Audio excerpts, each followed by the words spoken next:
দেখো তোমাদের এই করোনার সময় বাড়িতে থাকছো, পড়াশোনা করছো, কাজ পাঠাচ্ছো, ভালো লাগছে না? আজকে আমি তোমাদের অঙ্ক ক্লাস নিচ্ছি। তোমরা অঙ্ক ক্লাসে অনেক রকম অঙ্ক শিখছো, যোগ বিয়োগ নানা রকম অঙ্ক করছো, পাশাপাশি পেতে অনেক রকম অঙ্ক করছো, আগের সংখ্যা পরের সংখ্যা মাঝের সংখ্যা। কিন্তু আজকে আবার একটু যোগের মধ্যে আবার একটু আজকে আমি অন্য রকম অঙ্ক করাবো। কেমন অঙ্ক করাবো দেখো। দেখো আজকে আমি তোমাদের অঙ্ক করাবো হচ্ছে পাশাপাশি যোগ। তোমরা আগে পাশাপাশি যোগ করেছো, এতদিন যে পাশাপাশি যোগ অঙ্কগুলো করলে সেই পাশাপাশি যোগ অঙ্ক থেকে এই অঙ্কটা একটু আলাদা। আগে তোমরা অঙ্ক করতে কেমন না, এখানে 3 যোগ 2 সমান সমান, এখানে 3টে দাগ দিতে, এখানে 2টো দাগ দিয়ে এখানে 5 লিখতে, তাই তো? আগে এইরকম অঙ্ক তোমরা করতে, কিন্তু এখন একটু তো বড় হয়ে গেলে, এখন একটুখানি বড় অঙ্ক করতে হবে। আগে দুটো সংখ্যা দিয়ে করতে, এখন 1 2 3 তিনটে সংখ্যা দিয়ে তোমরা যোগ অঙ্ক করবে। কেমন? কিন্তু প্রত্যেকে যেহেতু পাশাপাশি বসে আছে, তাই পাশাপাশি যোগ করো হেডিং দিয়েছি।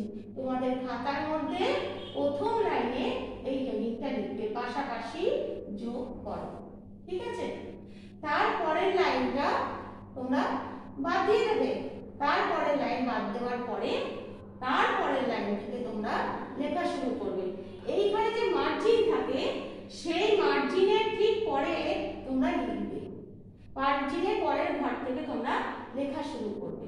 দেখো আমি লিখেছি 4, প্রথম অঙ্কটা 4 যোগ 2 যোগ 3। প্রত্যেকটা আলাদা আলাদা খোপে দেবে। 4 একটা খোপে দেবে, যোগ চিহ্নটা আরেকটা খোপে দেবে, 2 একটা খোপে দেবে, যোগ চিহ্নটা আরেকবার একটা অন্য খোপে দেবে, পাশের খোপে, তার পাশের খোপে আবার 3 লিখবে। কেমন? তাহলে 4 এর পাশের খোপে যোগ চিহ্ন, যোগ চিহ্নের পাশের খোপে 2, 2 এর পাশের খোপে যোগ চিহ্ন, আবার যোগ চিহ্নের পাশের খোপে 3, তার পাশের খোপে সমান চিহ্ন দেবে। তার পাশে যে খোপগুলো থাকবে সেখানে আমরা এই যোগ করে যে যোগফলটা বেরোবে সেটা লিখব। কেমন? দেখো আগে তোমরা দুটো সংখ্যা দিয়ে যোগ করেছো, এখন আমি 1 2 3 তিনটে সংখ্যা দিয়ে যোগ করব। তিনটে সংখ্যা দিয়ে যোগ করার সময় তোমরা মাথায় দাগ কেটেও করতে পারো, আবার কর গুণেও করতে পারো। দেখো আমি আজকে তোমাদের কর গুণে একটু করাই।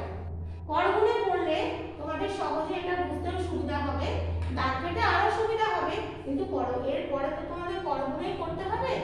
তাই আমি কর গুণে করছি, যদি কারোর অসুবিধা হয় সে দাগ কেটেও করতে পারো। আমরা দুটোতেই আমরা উত্তর ঠিক করে আমরা রাইট দিয়ে দেবো। কেমন?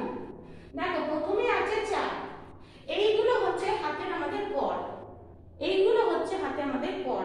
এই 1 2 3 4 5 6 7 8 9 1 2 3 4 5 6 7 8 9 10। এই 10 পর্যন্তই কিন্তু আমাদের মেন সংখ্যা, তাই তো? এই 10-এর সংখ্যার ঘরগুলোর মধ্যে, এই ঘরগুলোর মধ্যে আমাদের সব অঙ্ক ঘোরাফেরা করে, বুঝেছো?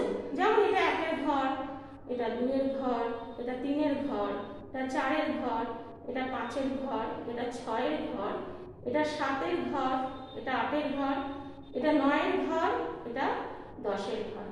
দেখো কর গুণে করতে গেলে প্রথমে দেখো 4, তোমাদের 4 কোথায় হয় করের মধ্যে? দেখো 4 হচ্ছে 1 2 3 4, তাই না? কিন্তু আমি এভাবে গুনবো না, আমার গোনার পদ্ধতিটা একটু অন্যরকম হবে। কেমন হবে? 4 এর পর থেকে আমি 2 ঘর গুনবো। তাহলে 4 প্রথম সংখ্যা আছে, দ্বিতীয় সংখ্যা আছে 2, এখানে 4টা আমি নিচে নামিয়ে ধরবো, এখানে 4, তারপরে 2 ঘর কোথায়? 1 আর 2, তাহলে এই পর্যন্ত গুনবো 4 এর পর থেকে। তাহলে এখানে 4, তারপরে 5, তারপরে 6। তাহলে 4 এর সঙ্গে 2 আমি যোগ করে ফেললাম, তাই না? 4 এর সঙ্গে 2 যোগ করে আমার কত বেরোলো? 6। তাহলে এই 6টা আমি তোমাদের বোঝার সুবিধার জন্য, মনে রাখার সুবিধার জন্য এই 2 এর মাথার উপরে এই 6টা আমি লিখে রাখলাম। লিখে আমি এটাকে গোল করে দিলাম। আমি কিন্তু এখন এই সংখ্যাটা যোগ করিনি, আমি শুধু এইটা এই 4 আর এই 2 যোগ করেছি। 3 নম্বর 3 সংখ্যাটা আমি এখনো যোগ করিনি। তাহলে এই 4 আর 2 যোগ করে আমি 6 পেয়েছি। মনে রাখার সুবিধার জন্য আমি এই 6টা লিখে গোল করে দিলাম। এইবার এই 6 এর সাথে আমি 3 যোগ করব। বুঝেছো? আবার এই 2 এর সাথে 3 যোগ করবে না, কিন্তু এই 6 এর সাথে 3 যোগ হবে। এই 6 আর এই 3, এইটা এই দুটো সংখ্যা এবার যোগ হবে। 6 আর 3 যোগ হবে। বুঝেছো? তাহলে এবার দেখো, আমি এটা তোমাদের বোঝার সুবিধার জন্য আমি এটা তোমাদের দেখিয়ে দিলাম। 6 আর 3 যোগ করে আমি তাহলে কত পাবো, সেই একই পদ্ধতিতে গুনব। এখানে তাহলে 6 ধরি, 6 এর পরে 3 ঘর গুনব। 1 2 3, এই 3 ঘর পর্যন্ত গুনব। তাহলে এখানে 6, 6 এর পরে 7, 7 এর পরে 8, 8 এর পরে 9, এই 3 ঘর পর্যন্ত 6 এর পর থেকে গুনলে আমার হচ্ছে 9।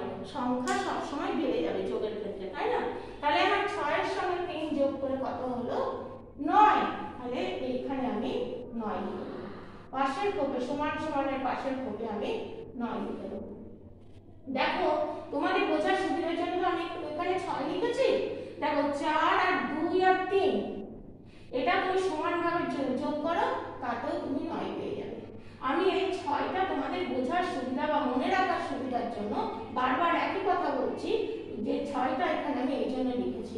এটা তোমরা যদি লেখো, মোছার দরকার নেই, আমরা এই অবস্থায় লাগিয়ে দেবো।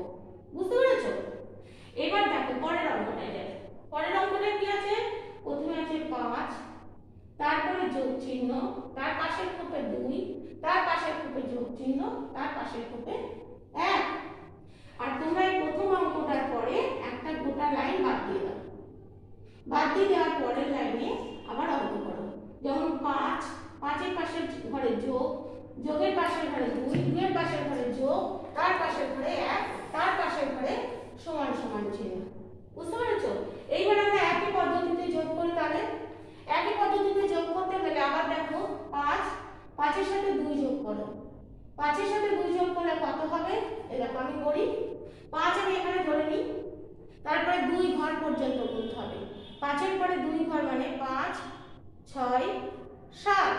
তাহলে এই 7টা মনে রাখার জন্য আমি আবার 2 এর মাথায় লিখে রাখবো। দেখেছো? মনে রাখার সুবিধার জন্য আমি 7টা আবার এখানে লিখে দিলাম। এইবার 7 এর সঙ্গে আমি 1 যোগ করব। এই দুটো সংখ্যা আমার যোগ হয়ে গেছে, বাকি আছে এটা। তাহলে এই যোগফলের সাথে আমি এটা যোগ করব। তাহলে 7 এর সাথে 1 যোগ করলে কি হবে, এখানে 7, 7 এর পরে 1 ঘর হবে হচ্ছে 8। তাহলে এখানে 8 লিখলাম। এটা মুছে দিই। দেখো, এর পরের লাইনটা আবার বাদ দিয়ে দাও। বাদ রাখার সুবিধার জন্য আমি কাটা চিহ্ন দিয়েছি, মনে রাখতে পারবে তোমরা যে এটা বাদ দিতে হবে।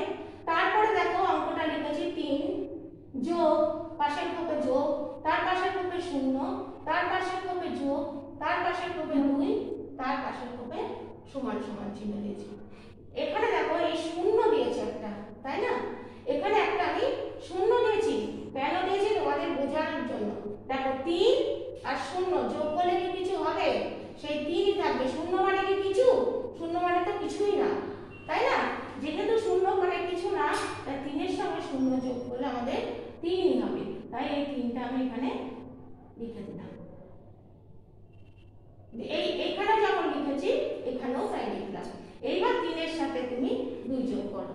3 এর সাথে 2 যোগ করলে 3 এর পরে 2 ঘরে লিখতে হবে 3, তারপরে 4, তারপরে 5। 2 ঘর পর্যন্ত গুনতে হবে। তাহলে 3 এর সাথে 2 যোগ করলে কত হলো? 5। ঠিক আছে? তাহলে আজকে তোমরা কি শিখলে? পাশাপাশি যোগ করলে কিন্তু 3টে সংখ্যা দিয়ে। কেমন? তাহলে আজকে এই পর্যন্ত।